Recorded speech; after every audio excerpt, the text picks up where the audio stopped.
سلاما من الله عليكم ورحمة الله وبركاته. صيانة كرسي السفرة. طبعا كرسي السفرة طول ما هو قاعد على الأربع رجلين بتوعه، ربنا يدينا ويديك طولة العمر، هيفضل سليم. أول ما حد يقعد على الكرسي ويبتدي يسند ظهره ويتمرجح كده، أول حاجة بتبص فيه الجزء ده، اللحام بيفصل منه عشان حمل الجسم كله بيكون هنا اهوت، واللحام دوت بيبقى ضعيف. تمام. طب صيانة الكرسي، في بعض العملاء بتعمل ايه؟ تقوم جايبة الكرسي وتقوم ضربة مسمار في الحتة ديت، تضم الاتنين دولت على بعض وضربة مسمار في الحتة ديت، وبكده هو افتكر ان هو قدم حل. لا، انت كده دمرت الدنيا.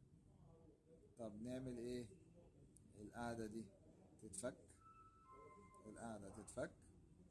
الزاويتين يتخلعوا والجزئين دول يتفصلوا عن بعض، تنزل غيرة، تشد زرجينة او تشد قمطة، واخد بالك، على اساس ان الكرسي يبقى مشدود تاني. كده يبقى انت حياة الكرسي من اول وجديد، كده انت اديت للكرسي عمر جديد. اما لو ضربت مسمار هنا، المسمار دوت مش هيحل المشكلة، بل بالعكس هيدمر الدنيا.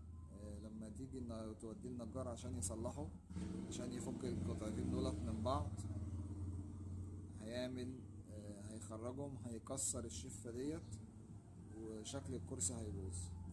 فانت اختصر، ودي الكرسي لنجار هيعمل اللي بقول لحضرتك عليه دوت، وبكده هيكون الكرسي اتضاف على عمره عمر جديد ان شاء الله. بعد ما بنفك الكرسي بنمسك المبرد، نشيل الغير القديم في الناحيتين وفي النقر واللسان. تمام. وبعد كده نبتدي نغري ونجمع الكرسي. طبعا بعد ما غرينا وشدينا قمط، بنراعي ان احنا بنحط لسان او تكاية تبقى هنا عشان خاطر القمطة ما تعضش في الخشب، والكرسي يفضل محافظ على نفسه ورونقه.